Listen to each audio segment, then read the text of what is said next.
I'm Byron C. Miller, horror filmmaker, musician, and fan. Since preschool, I've had a love for the horror genre and a great need to tell scary stories. I was teaming up with friends to build mini haunts for the unsuspecting babysitter and filming little monster movies with my dad's VHS camcorder. Then middle school took it to a new level. In 6th grade I decided my future, to be a horror filmmaker. Between middle school and early high school, 89 to 93, I came up with 51 movie ideas, adding each one to the list. Now I want to share those crazy stories with you. Join me on a nostalgic trip back to my monster kid, middle school life. Each entry will cover a movie from the list, not just what I remember about the imagined film, but my inspiration and my life at the time. Crazy movie ideas, slice of life, nostalgia. Welcome to Volume 1 of Recollections of a Teenage Monster. My parents are cool, they let me watch horror films and bought me Fangoria magazines as early as preschool. From late-night horror hosts to every weekend spent at the theater or drive-in, my love for cinema and horror grew at a feverish pace. I saw The Return of the Living Dead 2 multiple times in the theater and owned the rock, metal soundtrack on cassette. It was only fitting that the first time I put pen to paper, it was for the zombies. Heavy Metal Zombies was the first script I wrote. I didn't understand formatting yet, I was 11 give or take, so it was more like a madman's notebook describing every scene. It kills me that I no longer have the handwritten draft, but I remember a great deal about the film and its sequels. I wanted to create something with the punk, metal, comic book attitude of the Return of the Living Dead films, combined with the fun satanic panic, evil rock star movies like Black Roses and Trick or Treat. Long live Sammy Carr. My story centers around a heavy metal rocker named Slash. He's at the top of the world. Sold-out arena shows, crazy parties, satanic murder. Wait, what? We open on the encore of a sold-out show. The theatrical band gives it their all and the crowd goes wild. Slash takes a bow and quickly exits to his private trailer. It's your standard, over-the-top rock star crash pad until Slash pulls the Scooby-Doo lever revealing a secret room. Corpses, candles, pentagrams, spell books, and presumably a lot of air freshener adorn this foul place. Our rocker begins some light spell reading when suddenly cops are everywhere, surrounding his trailer. Guns drawn. Using vague but ingenious detective work, ambitious rookie cop, John Cooper, tracked the pattern of missing persons straight to Slash. As they give him the old cop countdown, Slash does something strange. He carves some rad demonic symbols in his guitar and plays part of his #1 hit song, something like ADI. Or of It All, by Anthrax. Hiding his guitar, Slash pulls out a crazy-looking knife and rushes out of his trailer, full charge at the cops. Bam bam bam. Slash goes out in a hail of bullets. Did I mention that my dad was a cop? For many years my father worked at the local sheriff's office, and then the police department. I remember his police gear, his guns, his cool badge, going to target practice. It was awesome. Even after he left the force, we still watched a healthy amount of action cop films. All of this led my child brain to one obvious conclusion: all heroes in movies had to be cops. You'll notice this over and over again in most of my childhood scripts. But back to our story. 5 years later, Slash is buried in the town that he died in. That's normal, right? Anyway, rookie cop John Cooper has moved up in the world, and is now the town sheriff and a family man with teenage kids of his own. It was a really busy 5 years. I was 11, give me a break. Friday night rolls around and all the kids are going to the big metal show at the stadium that's conveniently located on the outskirts of town. Meanwhile, two members of Slash's band go to the giant, Thriller video-looking cemetery with Slash's special guitar, which was certainly not impounded as evidence. Following Slash's "If I Ever Die" request, they plug in a portable amp and begin to play the #1 song. A few bars in, electricity erupts from the satanic carving, shooting into Slash's mausoleum. Out of the fog steps the resurrected rocker, looking like a bizarre hybrid of the villains from the VHS cover art of Falsey's Zombie and the rocker from WASP in Charles Band's Dungeon Master. He quickly attacks his old mates, pissed that they took so long. One of the guys rips half of Slash's face off, you know, so he can look extra cool. Finishing up his old pals, Slash grabs his evil magic guitar, which can suddenly produce sound with no amp. Slash plays that epic guitar riff from his song. Electricity shoots out into all of the graves and into the corpses of his dead buddies.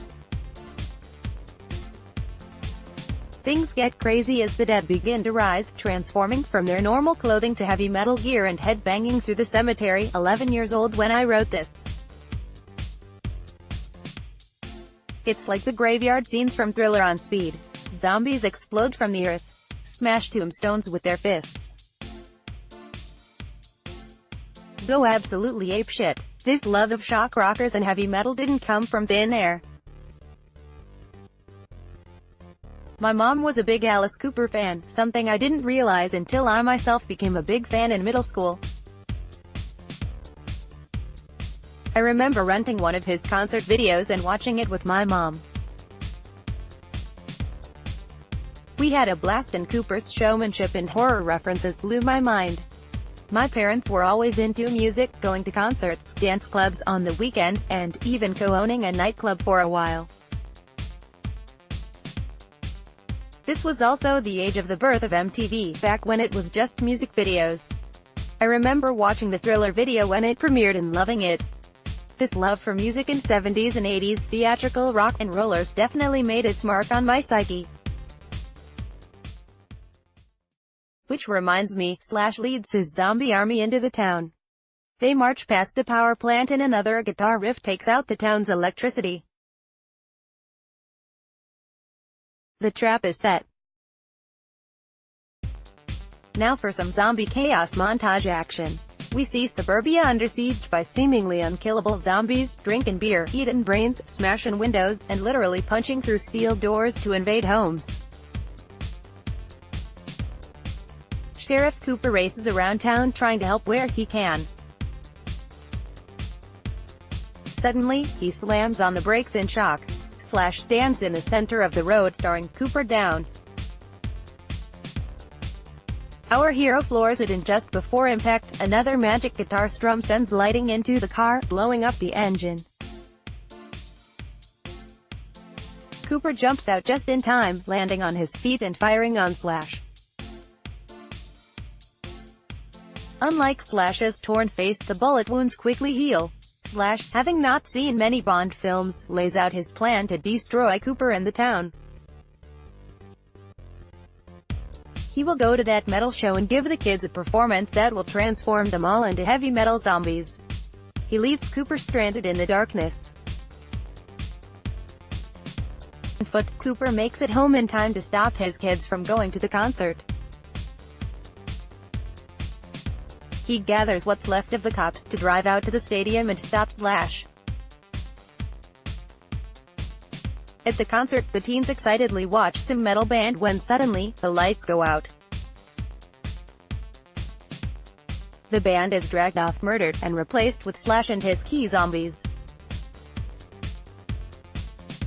They play a full version of his hit song and we see the entire crowd turn into zombies while the rest of the ghouls from the cemetery pile in and watch the show. The cops realize they're too late to save the teens, so they seal all the doors, cover everything with gas and explosives and blow it up.